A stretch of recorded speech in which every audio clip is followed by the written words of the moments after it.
Баршаңызға сәлем, менің арнама қош келдіңіздер. Мен бүгін спаржадан көкөністер қосып салат жасайын деп жатырмын. Осындай әсем салаттың жасалу жолымен танысқыңыз келсе, менімен бірге аяғына дейін болыңыз дегім келеді. Арнаны жоғалтып алмас бұрын қоңырау шалып арнаға тіркеліп алыңыздар. Ол үшін мен спаржа алдым, оны осындай үлкен ыдысқа мол суға салып қойып жатырмын. Ол спаржа ең кем дегенде 8-10 сағат тұру керек. Міне мен түніменен қойдым. Менің спаржаларым осындай болды. Осындай жұмсақ күйінде болу керек. Міне енді мен бұны қайта-қайта тағда суға жуып алып, бірнеше суға жуып алып, енді осылай сығып алып жатырмын. Кішкене сорғытып қоятын боламын.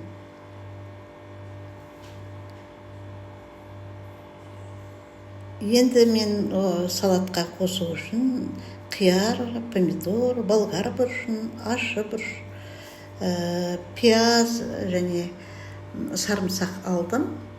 Енді осылармен жақсылап салат жасайтын боламыз.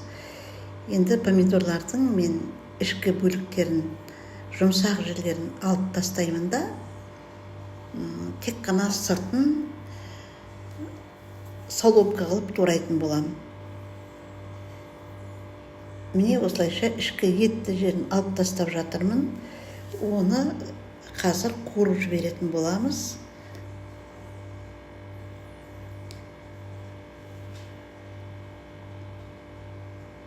Міне осылайша помидорларымызды жіңішкелеп, соломка қылып турайтын боламыз.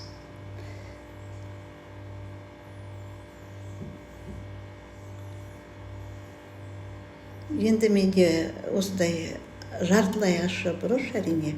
Осының мен тек қана жартысын ғана алатын болам. Оны да жіңішкелеп турап жатырмын.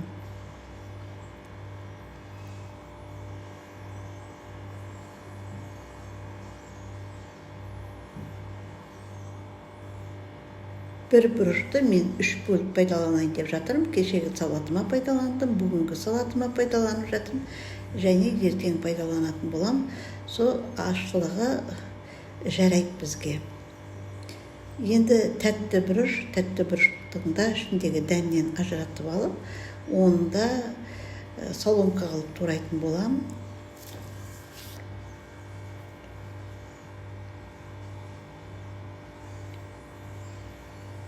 Құрметті оқырмандар, менің арнамда түрлі салаттардың, қазіргі жазғы маусымдық кездегі көкөністерден ыссы тамақ, салқын тамақ бірнеше рецепттер бар.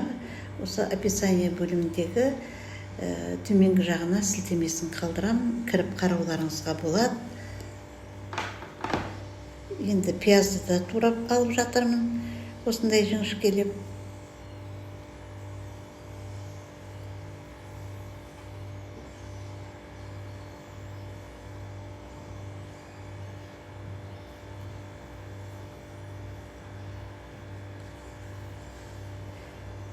Енді қиярды мен осындай ирек кесетін құралдың көмегімен турайын деп жатырмын. Осындай жіңішке соломка қылып турайтын болам.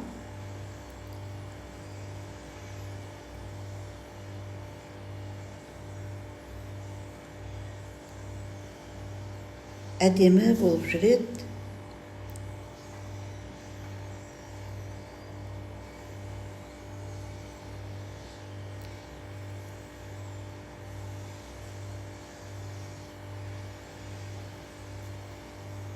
Міне біздің қиярларымыз да осындай болып туралды.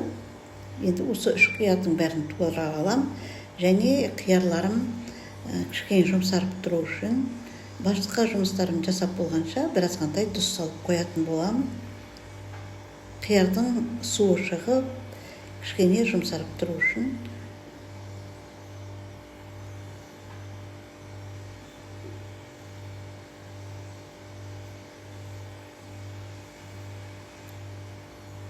бір 10-15 минутқа қалдырамын. Енді өсімдік майын отқа мен қойып қойдым. Енді пиязымды кішкене қуырып алам. Жаңа қызанағымның ішіндегі етті жерінде турап қойған болатынмын.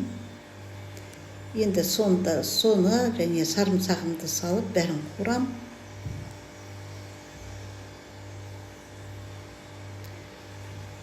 Және менің әзір тұрған фаршым бар.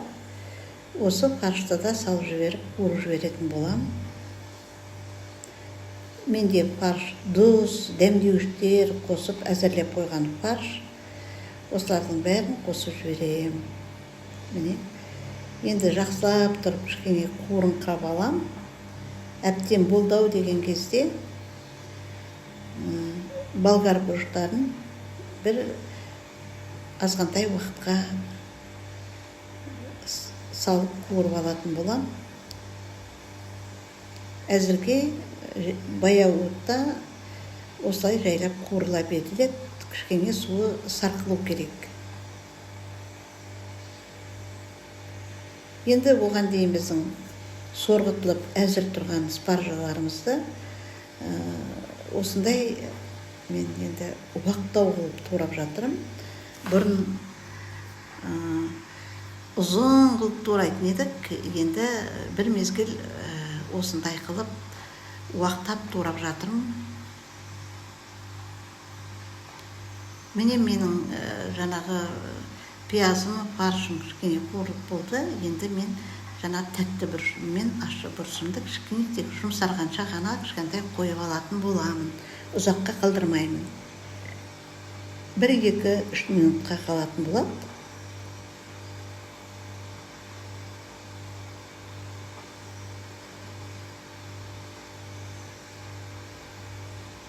Енді барлық спаржаларды осындай формада турап алып атым.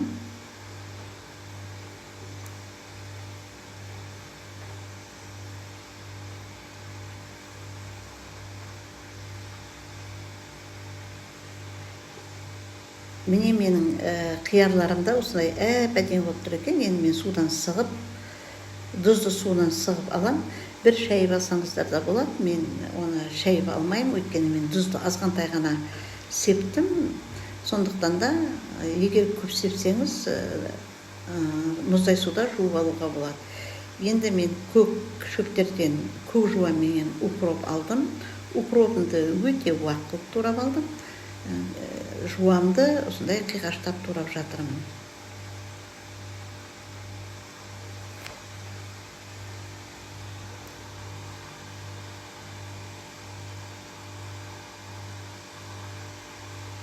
Міне жуалар да турап болды. Енді салаттарымызды жинаймыз. Үлкендеу ыдысқа барлық турап, әзірлеп қойған көкөністерімізді, салатымыздың құрамын салатын боламыз.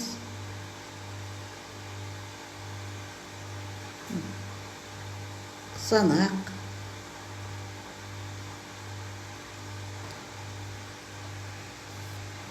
қиярымыз,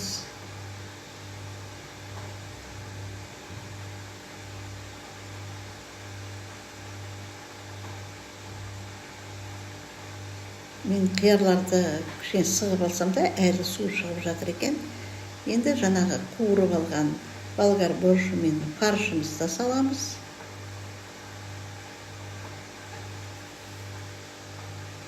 Ендігі кезек дәмдеуіштерде мен 2 ас қасық соя соусын алдым. Және менде салатный заправка әзір, готовый. Одан да 2-3 ас қасық құятын болам. Және менде осындай дәнді қыша. Одан 2 шай қасық алып жатырмын. Және лимонның соды. Енді байқасаңыздар, мен тұз салған жоқпын. Өйткені мен фаршымда тұз және қиярымды тұздадым. Сондықтан тұз салған жоқпын. Және бір азғантай ғана қара бұрыш қосып жатырмын. Себезелеп, енді бәрін жақсылап араластыратын боламыз. Осындай әдемі салат пайда болады.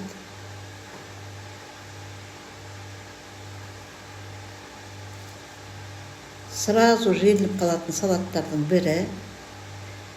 Жасасаңыз еш өкінбейсіз. Қолжетімді салат. Қазіргі кездегі жаздың ортасындағы.